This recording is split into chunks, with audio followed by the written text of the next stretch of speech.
15 अगस्त 1977 America का एक radio telescope ने स्पेस से एक ऐसा सिग्नल रिकॉर्ड किया जिसे देखकर वहां के एक साइंटिस्ट कुछ पल के लिए चुप रह गया। उसने डेटा के पार सिर्फ एक शब्द लिखा, वाव। बस वही एक शब्द इस सिग्नल का नाम बन गया। एक ऐसा सिग्नल जो कहां से आया और किसने भेजा वो आज तक किसी को नहीं पता चला। आज लगभग 50 साल बाद भी कोई नहीं जानता कि वो सिग्नल कहां से आया था। क्या वो सिग्नल एक मैसेज था एलियंस की तरफ से, या फिर साइंस के पास इसका कोई और जवाब है? आज हम इसी रहस्य को समझने की कोशिश करेंगे।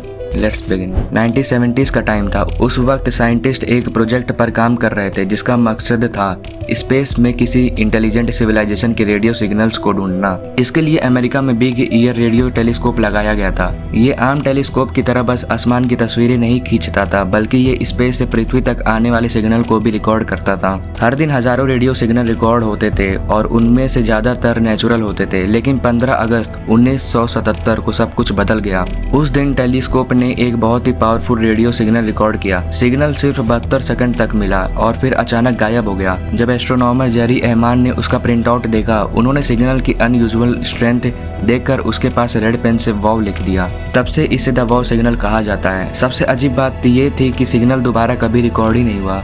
साइंटिस्ट के हिसाब से ये सिग्नल बहुत ही नैरो बैंड था। ऐसे सिग्नल नेचर से बहुत कम मिलते हैं। इसी वजह से कई एक्सपर्ट ने सोचा कि हो सकता है ये किसी इंटेलिजेंट सोर्स से आया हो। सिग्नल मिल्की वे के सैजिटेरियस रीजन की डायरेक्शन से आता हुआ लग रहा था, लेकिन जब उसी जगह को दोबारा देखा गया वहाँ कुछ भी नहीं मिला, जैसे सिग्नल कभी था ही नहीं। जब वाव सिग्नल की खबर दुनिया भर में फैली तब हर किसी के पास अपनी थ्योरी थी।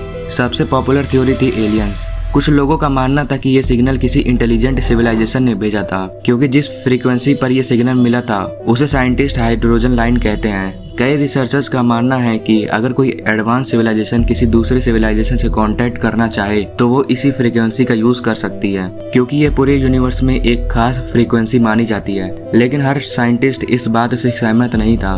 कुछ रिसर्चर ने कहा कि शायद ये सिग्नल किसी कॉमेट के आसपास मौजूद हाइड्रोजन गैस से आया हो। कुछ साल बाद इस थ्योरी पर भी रिसर्च हुई, लेकिन बहुत से एक्सपर्ट ने कहा कि इसे भी नहीं माना गया। एक और ये भी पॉसिबिलिटी रखी गई कि शायद ये किसी अननोन नेचुरल स्पेस फिनोमिना का रिजल्ट हो। यूनिवर्स इतना बड़ा है कि आज भी हम उसके बारे में बहुत कम जानते हैं। और कुछ लोगों ने ये भी सोचा कि कहीं ये टेलीस्कोप की टेक्निकल एरर तो नहीं थी, लेकिन रिकॉर्ड देखने के बाद साइंटिस्ट को ऐसा कोई सबूत नहीं मिला जो इस बात को प्रूव कर सके। सबसे हैरान करने वाली बात यह है कि 1977 के बाद दुनिया भर के रेडियो टेलीस्कोप ने उसी डायरेक्शन को कई बार स्कैन किया, लेकिन वो सिग्नल फिर भी वापस कभी नहीं आया। और शायद इसी वजह से लगभग 50 साल बाद भी वो सिग्नल को दुनिया भर की सबसे बड़ी अनसॉल्व्ड मिस्ट्री में से एक बना हुआ है। अगर वाकई किसी इंटेलिजेंट सिविलाइजेशन ने हमें सिग्नल भेजा था तो क्या वो सिर्फ एक हेलो था, या फिर हम उसका मतलब समझने से पहले ही उससे खो बैठे? और अगर कल दोबारा ऐसा सिग्नल मिले, क्या हमें जवाब देना चाहिए या चुप ही रहना सेफ होगा?